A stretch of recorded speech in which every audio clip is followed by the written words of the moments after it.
querer é diferente de poder.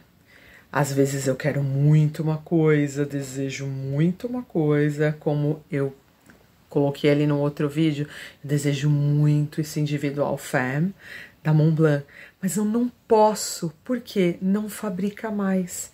Então o meu desejo, a minha vontade, a saudade desse cheiro, desse perfume me invade, mas eu não posso, porque não se fabrica mais. Não é porque eu não posso comprar, é porque eu não posso mais obter, porque não se fabrica mais. Então olha só, querer é diferente de poder. Quem quer dá um jeito, quem não quer dá desculpa, né? Bem uma frase coach aí que tem explosivas na internet. Mas essa frase coach, que é quem quer dar um jeito, a gente dá um jeito, a gente acha um outro perfume, algo parecido, algo que lembra, algo que faz eco, mas a desculpa, às vezes, está justamente nisso, porque a gente não tem algo que a gente possa concretamente, né? Quando a gente não pode esse algo concreto, a gente substitui ou a gente sublima.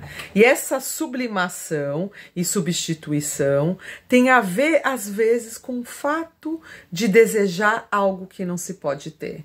E esse algo que a gente não pode ter, às vezes a gente não tá se dando desculpa e nem dando desculpa para ninguém. Às vezes é um fato realmente concreto de não se poder. E aí isso entra como desculpa para o outro. E essa desculpa nunca será o suficiente, porque o outro sempre acha que a gente poderia ter feito alguma coisa, que a gente poderia ter dado. A gente dá aquilo que a gente pode. E se a gente não pode, não é desculpa não poder. É não poder, é concreto a coisa. Quando a gente não pode, a gente pode se dar uma desculpa. A gente pode dar desculpa fora. Só que essa desculpa, quando a pessoa tem uma certa maturidade, ou ela entende, né? Não se fabrica mais, entendeu? Então vou trocar de perfume, vou buscar uma outra fragrância, algo que se aproxime, que tenha as notas e coisa e tal. Mas nunca será o mesmo, nunca será a mesma coisa. Então, às vezes, não é que a gente tá dando desculpa pro externo, às vezes a gente realmente não pode. E isso não significa que a gente tem que dar um jeito. A gente pode até dar, substituir, colocar algo parecido, mas não vai ser a mesma coisa. E essa não é uma desculpa para algo que a gente não fez. Quando a gente está falando de relacionamento, quando o outro não tem tempo. Não existe. Às vezes, numa questão, não é nem a questão de tempo. Às vezes é uma questão de indisponibilidade.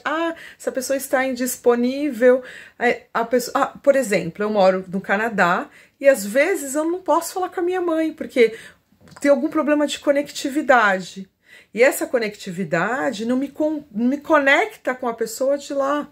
E aí, isso significa que eu não a amo, que eu não a desejo, que eu não tenho carinho e todos os sentimentos? Não, significa que eu tenho todos os sentimentos, mas algo me impediu.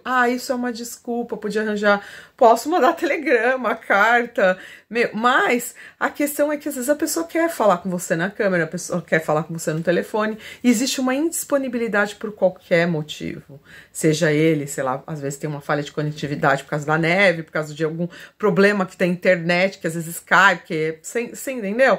E aí a coisa não significa que não tem o sentimento verdadeiro, não tem o sentimento de reciprocidade afetiva, isso não tem nada a ver. Às vezes a gente se dá uma desculpa internamente, por exemplo, quando a gente tem que, sei lá, fazer um network com alguém, e a gente tá ali, a gente às vezes pra tipo não ser indelicada com a pessoa, você acaba, né, tipo, sendo cordial e dando uma desculpa, assim, como aquele famoso, depois vamos marcar alguma coisa, vamos.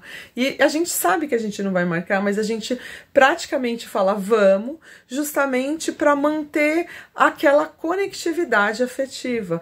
E às vezes a falta dessa conectividade afetiva pode cortar, por exemplo, um elo, que é aquele elo de proximidade, às vezes de construção de uma afinidade, construção aí de uma conectividade mesmo comunicativa. Quando, por exemplo, às vezes a gente tem um amigo muito distante, uma amiga muito distante, e faz tempo que não se fala. Quando você tem uma relação mais profunda, não importa o tempo que a pessoa... eu tenho amigas de 20 anos, se eu ligar, falar com ela, é como se fosse ontem. Então, assim, não importa, gente, da minha faculdade, como se fosse ontem, olha, a gente se viu faz 20 anos. E não, a conectividade, porque existe um elo afetivo. Quando há um elo afetivo, mesmo que o outro, por exemplo, se afaste por um tempo, por N motivos, né, sei lá, vida corrida, crianças, escola, problemas e coisa e tal, mudança de país e uma série de coisas que envolve isso e tem toda uma conotação. Mas quem quer arranja um tempo. Não, depende. Porque às vezes, para uma pessoa que tem uma conectividade mais profunda, onde há ali, na verdade, uma noção de entendimento do que o outro passa ou deixa de passar, a pessoa em si, ela automaticamente não leva aquilo. Eu não falo com você faz 20 anos. Não. Se a pessoa falar comigo hoje, vai ser como se eu tivesse falado com ela ontem. Porque a conectividade na psicanálise, quando a gente fala dessa coisa da atemporalidade, a gente sente essa temporalidade factualmente na nossa vivência.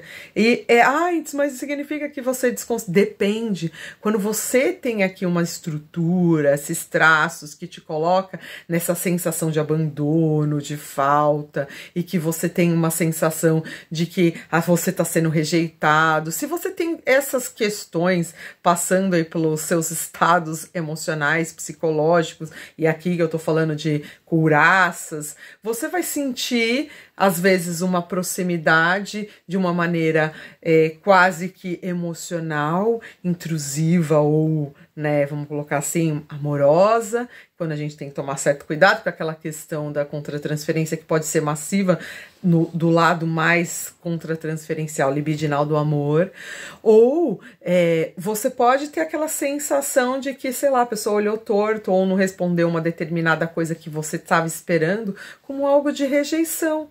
E às vezes não é uma rejeição, não é um abandono de uma situação, não é nenhuma manipulação, né, psicopática, estou manipulando, fazendo joguinhos, quem quer quem quer faz e quem não quer dá uma desculpa, né? Quem quer dar um jeito, quem não quer dar uma desculpa.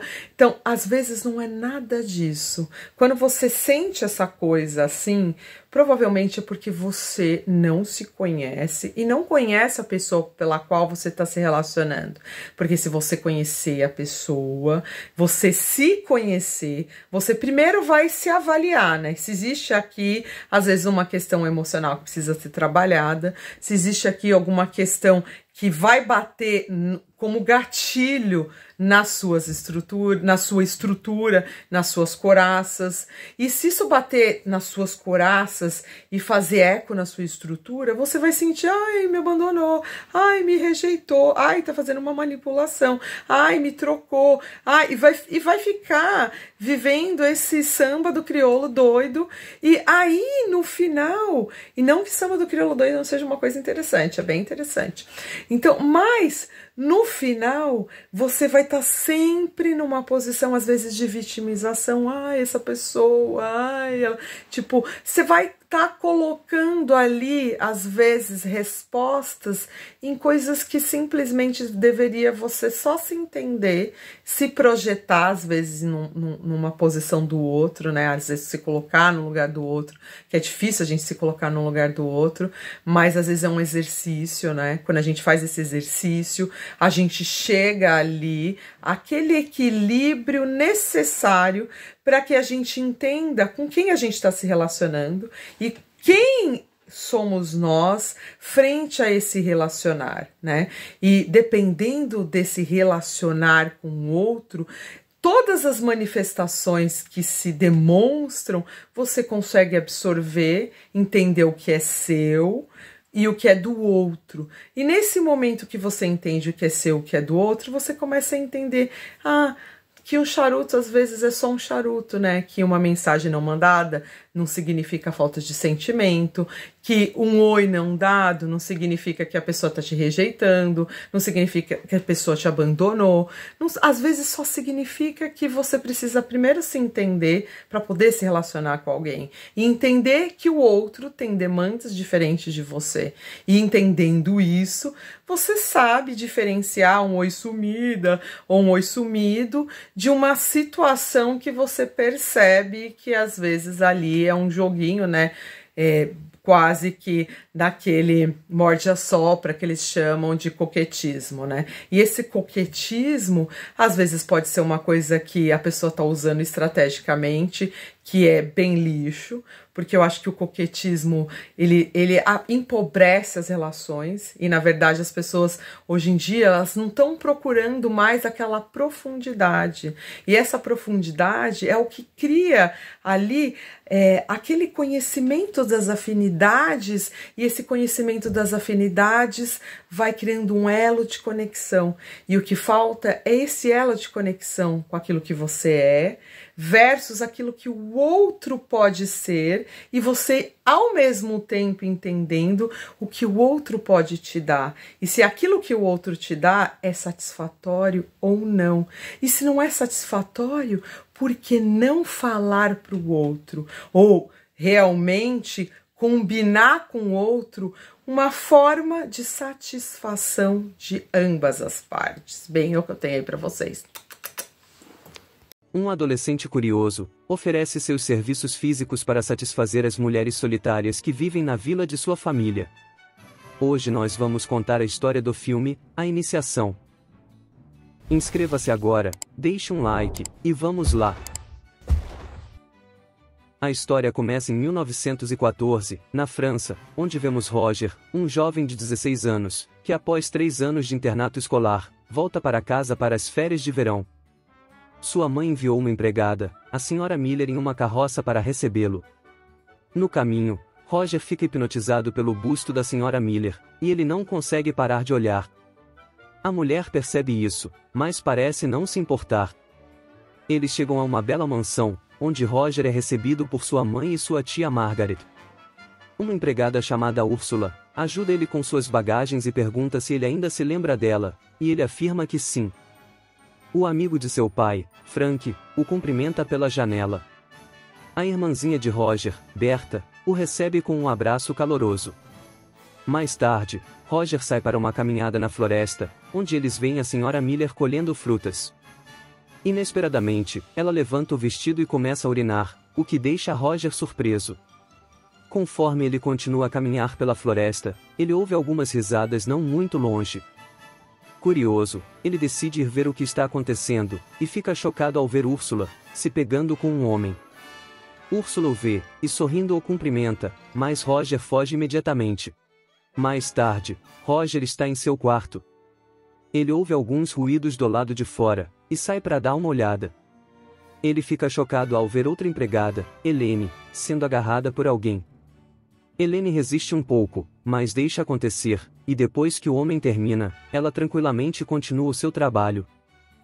No dia seguinte, Berta e Roger visitam a margem do rio para observar as empregadas se banhando. Elas começam a se exibir e mexer com os homens que estão passando do outro lado do rio. Úrsula também os diverte mostrando suas partes para eles, deixando Roger totalmente incrédulo. Mais tarde, a irmã mais velha de Roger, Elisa, chega com o pai deles. Elisa abraça a todos, mas dá apenas um beijo na testa de Roger. Posteriormente, o pai conversa com a família sobre seus negócios, que consistem na venda de medalhas para tropas militares. No entanto, devido à ausência de guerras, seus negócios não estão lucrando.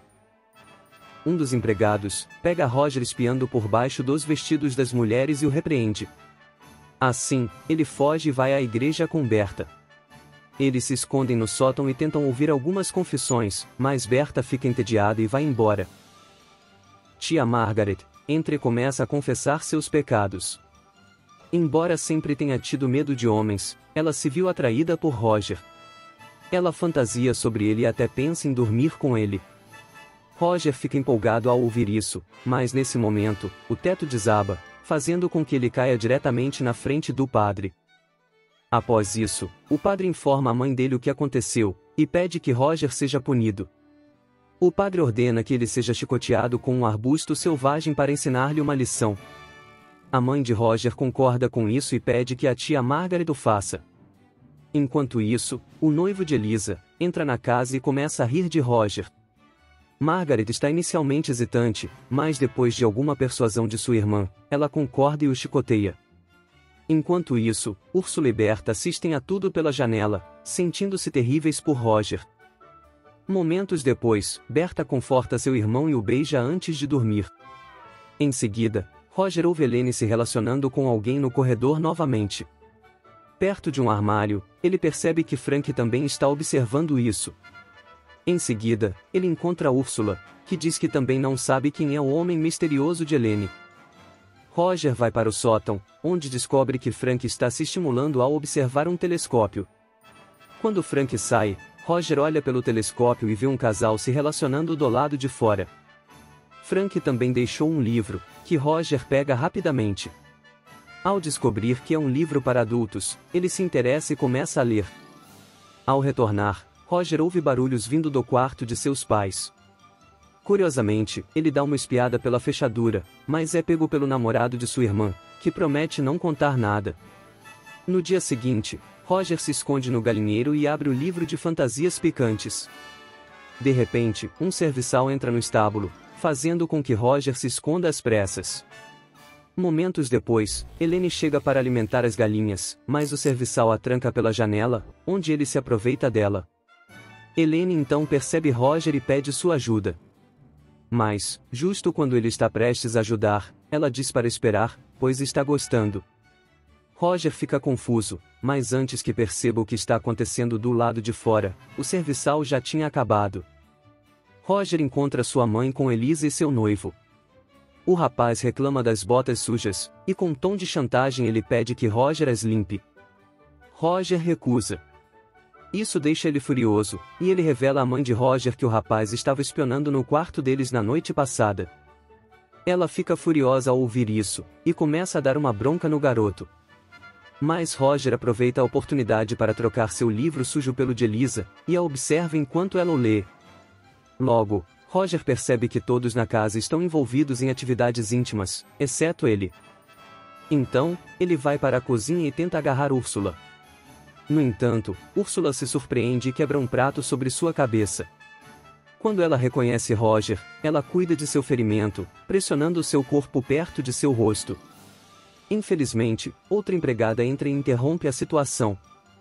Roger fica impaciente, ele avista a Sra. Miller e decide tentar novamente com ela. Ele a segue até uma igreja e eventualmente a agarra por trás, começando a se divertir. Inicialmente, Miller pede para ele parar, mas logo ela começa a encorajá-lo levantando sua saia. No entanto, suas ações são interrompidas quando um carteiro chega para anunciar que a Primeira Guerra Mundial começou, com a Alemanha atacando a França. Em casa, o pai de Roger está radiante, porque a guerra começou, o que significa que ele pode agora expandir seus negócios. A guerra também implica que todos os homens na família de Roger serão obrigados a se alistar no exército. No entanto, Frank afirma que não poderá lutar devido à sua asma. Em seguida, Elisa e seu noivo trocam suas últimas palavras antes dele partir para a guerra. Como Roger é muito jovem para lutar, ele fica para trás, enquanto os outros homens partem para a batalha. Ele fica radiante por ser o único homem em uma casa cheia de mulheres e agradece a Deus por essa oportunidade. Algum tempo depois, Úrsula pede ajuda a Roger para carregar um colchão para cima. No quarto, ele começa a fazer avanços em direção a ela, e ela acha suas ações divertidas. Eventualmente, ela fecha a porta, e tira a roupa na frente dele e eles se tornam íntimos. Depois, Roger revela seus sentimentos por Úrsula e a pede em casamento. Úrsula responde com uma risada descontraída, entendendo que ele está dizendo isso porque foi sua primeira experiência com uma mulher. Ao sair do quarto, Roger encontra Berta, que o provoca e pergunta o que aconteceu, mas ele não responde claramente. Ela convence Roger a se juntar a ela para escutar a confissão de sua mãe ao padre. Durante a confissão, a mãe deles discute os desafios que enfrenta devido às fantasias do marido. Ela menciona que o marido se envolve em várias posições íntimas, e embora ela aprecie, sente que é um pecado. No entanto, o padre a tranquiliza, afirmando que ela pode fazer qualquer coisa que deseje com o marido sem que seja considerado um pecado. De repente, a mãe escuta os filhos rindo e dá uma bronca neles por atrapalharem a privacidade dela. Mais tarde, enquanto Kate escova o cabelo perto do rio, Roger surge da água, pegando ela de surpresa. Quando ele pergunta por que ela nunca sentava perto do rio antes, Kate responde que não se sente mais ameaçada, agora que os homens foram lutar. Roger confessa que sempre achou ela bonita, e Kate conta que Úrsula disse coisas maravilhosas sobre ele. Num gesto brincalhão, Roger espirra água em Kate, e depois os dois se entregam um ao outro.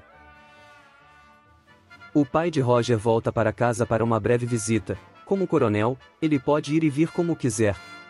Naquela noite, Roger vê secretamente Margaret e Kate espiando o quarto de seus pais.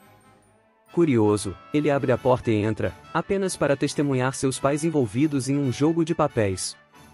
Eles ficam chocados quando descobrem Roger dentro do quarto e o expulsam. Mais tarde, Margaret volta para o quarto dela, e encontra Roger em sua cama.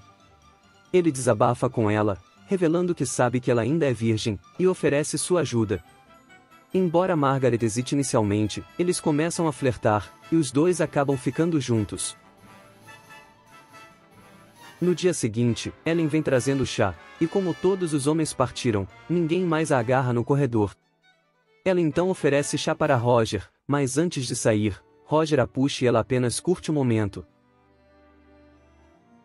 A seguir, Roger está se divertindo no jardim com Berta. Ela se pergunta se o irmão foi o que dormiu com Kate, Úrsula e as outras garotas. E Roger afirma ter dormido com quase todas as mulheres dali. Nesse momento, ele percebe sua irmã, Elisa, e a segue até o estábulo. Enquanto Elisa escova seu cavalo, Roger se oferece para tirar os sapatos dela.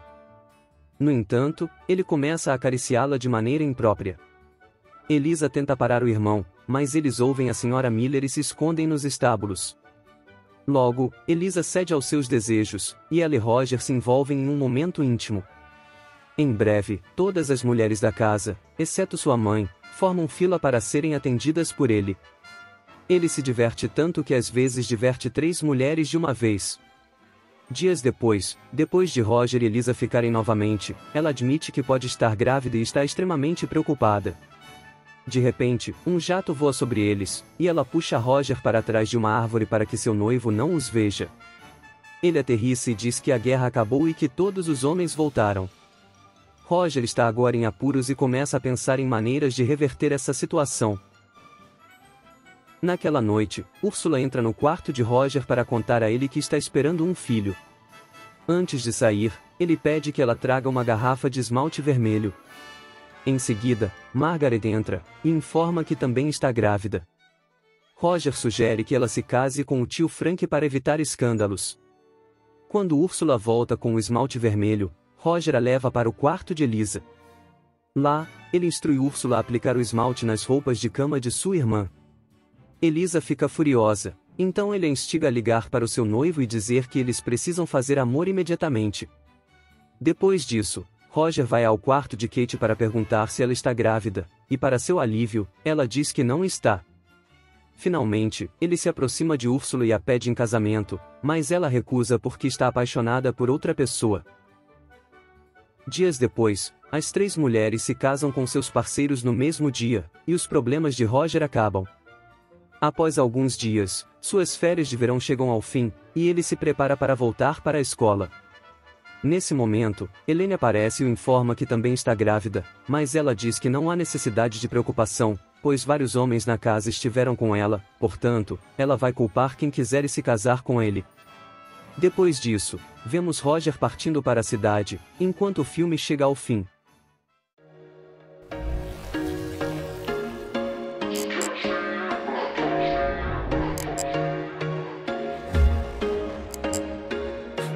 Once a day that I would pray for you, I'd go and misbehave just so you'd notice too. Sneaking looks up and down from across the room, and damn, what a hell of a view.